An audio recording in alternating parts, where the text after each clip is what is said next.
Alors, le pH. On a tous en tête cette histoire de régime, de citron, de petites bandelettes qui changent de couleur. Mais si tout ça, ce n'était que la surface des choses, et si la vraie clé de notre santé n'était pas du tout chimique, mais bel et bien électrique. Accrochons-nous, on va complètement réimaginer cette histoire. On nous bombarde d'infos sur ces fameux régimes alcalins. Mangez ceci, évitez cela. Mais soyons honnêtes, est-ce que ça se résume vraiment à une histoire de citron? C'est une simplification tellement énorme. La réalité, elle, est beaucoup plus profonde et franchement bien plus fascinante. On va plonger, mais vraiment plonger, jusqu'à la physique des particules pour comprendre ce qui se joue à l'intérieur de nous. Et voilà le point de bascule, le changement de paradigme. On nous a toujours appris pH égale chimie, point final. Mais en fait, non. La vérité, c'est que le pH, c'est du voltage. C'est un voltmètre biologique. Il ne mesure pas une substance, il mesure un potentiel électrique, une charge. C'est ça la vraie histoire. Bon, première partie, le pH, ce n'est pas du tout ce qu'on pense. Alors, pour bien comprendre, il faut qu'on redéfinisse les bases. Quand on dit qu'un tissu est acide, qu'est-ce que ça veut dire? Mais vraiment en termes électriques. L'acidité, oubliez le goût du citron. Ce n'est pas une saveur, c'est un état. C'est un état de décharge. Imaginez un vol d'énergie, mais à l'échelle microscopique. Un tissu qui est acide, c'est un tissu qui se fait piquer ses électrons. Il perd son énergie vitale, et donc il se dégrade. L'oxydation, en fait, c'est ni plus ni moins que le vol de la vie. Et à l'opposé, on a l'alcalinité. Et là, c'est tout le contraire.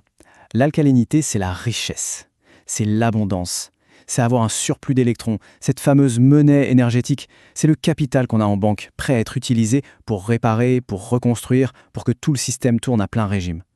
C'est un état de don, un potentiel de régénération. Ok, deuxième partie. Pour que tout ça soit bien concret, on va utiliser une image. Imaginons notre corps comme une immense ville. Comment fonctionne l'économie de cette ville? Quelle est sa monnaie? Qui sont les acteurs? Eh bien, dans cette ville, la monnaie, c'est l'électron. Sans lui, tout s'arrête. C'est simple. Le proton, lui, qui est l'essence même de l'acidité, c'est le voleur. Il est affamé, il ne pense qu'à une chose, piquer cette monnaie, déstabiliser le système. Et l'alcalinité, alors? C'est notre coffre-fort, notre compte en banque bien rempli, le capital qu'on peut investir pour que la ville reste en parfait état de marche. Un exemple tout bête, le collagène de la peau. Pour rester souple, pour rester stable, il a besoin de ses électrons. Mais quand les protons, nos fameux voleurs, débarquent et lui arrachent ses électrons, qu'est-ce qui se passe? La structure du collagène se déforme, elle s'oxyde, elle devient rigide. Et ça, c'est quoi? Ce sont les rides. Le vieillissement, vu sous cet angle, ce n'est pas juste une question de temps qui passe, c'est le résultat direct d'un pillage électrique continu. Allez, on zoome encore. Troisième partie, la batterie cellulaire. On va descendre au cœur même de la vie, au niveau de la cellule, pour voir comment tout ça s'organise, parce que oui, chacune de nos cellules est en fait une minuscule batterie. Et la différence entre une cellule en pleine forme et une cellule qui commence à flancher, ce n'est pas tant ce qu'elle mange, mais la charge qu'elle arrive à garder. Une cellule saine, c'est une batterie bien chargée. Elle a un voltage stable, environ moins 90 mV. À l'intérieur, elle est alcaline et elle respire de l'oxygène. Mais quand le voltage s'effondre, disons à moins 20 mV, la batterie est presque à plat. La cellule devient acide et là, c'est la panique. Pour survivre, elle passe en mode d'urgence. Elle se met à fermenter du sucre. C'est une énergie de mauvaise qualité, une énergie de survie. Et cette idée, ce n'est pas de la science-fiction. Elle vient des travaux d'un certain Otto Warburg, prix Nobel s'il vous plaît. Il avait remarqué ce truc bizarre. Les cellules cancéreuses fermentent le sucre, même quand il y a plein d'oxygène autour. À l'époque, il a décrit ça comme un phénomène chimique. Mais aujourd'hui, on a une nouvelle lecture. La cause profonde, elle est électrique. Une cellule qui n'a plus que moins 20 mV de charge, elle n'a tout simplement plus la puissance nécessaire pour utiliser l'oxygène. La fermentation, c'est son dernier recours, son plan de survie désespéré. Mais alors, comment la cellule fait pour garder sa charge? Eh bien, elle a un héros méconnu qui bosse sans arrêt pour elle, la pompe sodium-potassium. C'est un travailleur de l'ombre infatigable. En expulsant plus de charge positive qu'elle n'en fait rentrer, elle crée ce fameux voltage négatif à l'intérieur. Et surtout, c'est ça qui est génial, elle fait le videur. Elle met dehors en permanence les protons acides, nos voleurs d'électrons, pour que l'intérieur de la cellule reste un endroit sûr, propre et bien chargé. Bien. Quatrième partie. Les défenses électriques du corps. Face à cette menace constante, ce pillage électrique permanent, on pourrait croire que le corps est vulnérable. Mais pas du tout. Il a mis en place une véritable armée, des systèmes de défense super efficaces. La première ligne, ce sont les tampons, le bicarbonate par exemple. C'est l'équipe d'intervention rapide, les pompiers qui arrivent pour éteindre le feu acide immédiatement. Ensuite, il y a les poumons. Eux, c'est le système de ventilation de la ville. Chaque fois qu'on respire, on expulse du CO2, un déchet acide. Et enfin, on a les reins. Ce sont les gestionnaires, ceux qui voient sur le long terme. Ils recyclent le bicarbonate et éliminent les acides les plus tenaces. Mais attention, tout ce système de défense, il a besoin de munitions. Et ces munitions, ce sont les minéraux, les électrolytes. Ok, on arrive à la 5e et dernière partie, restaurer sa charge électrique. Maintenant qu'on a posé le problème en termes électriques, la question c'est, concrètement, on fait quoi? Comment on recharge les batteries? Ce qu'il faut bien comprendre, c'est que la perte de charge, ce n'est jamais à cause d'un seul truc. C'est une sorte de panne générale à 3 niveaux.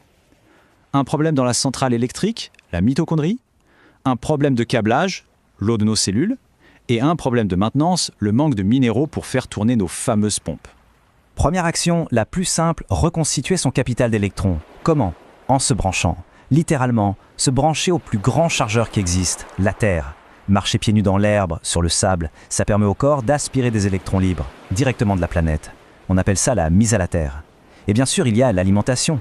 Les antioxydants, ce sont des donneurs d'électrons par nature. Pensez aux légumes bien verts, aux baies bien colorées.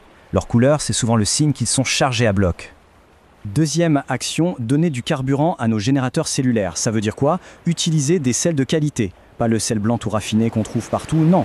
Du sel de mer complet, du sel celtique, de l'Himalaya, des sels qui contiennent tous les minéraux essentiels. Et puis, un outil qu'on a tous, tout le temps, la respiration. Ne sous-estimez jamais ça. Respirer profondément, consciemment, c'est une façon directe et super efficace d'expulser l'acide du système. Et enfin, troisième action, régler l'antenne du corps. Oui, l'antenne. Il faut que notre système de communication interne soit au top. La lumière infrarouge du soleil du matin, ou du soir par exemple, elle vient charger l'eau de nos cellules. Elle la transforme en une sorte de batterie liquide. Et à l'inverse, la lumière bleue des écrans, surtout le soir, c'est comme du bruit parasite. Ça brouille tous les signaux électriques, notamment ceux qui disent au corps de se réparer et de se régénérer pendant la nuit. Au final, tout se résume à ça. Être malade, c'est être oxydé. Et être oxydé, qu'est-ce que c'est? Si ce n'est perdre la monnaie la plus précieuse qui soit, la monnaie de la vie, l'électron. C'est aussi simple que ça. La question à se poser n'est donc plus « est-ce que mon assiette est assez alcaline ?» La vraie question c'est « est-ce que ma batterie est bien chargée ?» Chacun est l'ingénieur de son propre système électrique. Les outils pour le maintenir sont là, à notre portée. Le corps, il n'est pas défaillant. Il attend juste que son ingénieur en chef lui donne ce dont il a besoin pour fonctionner à plein régime.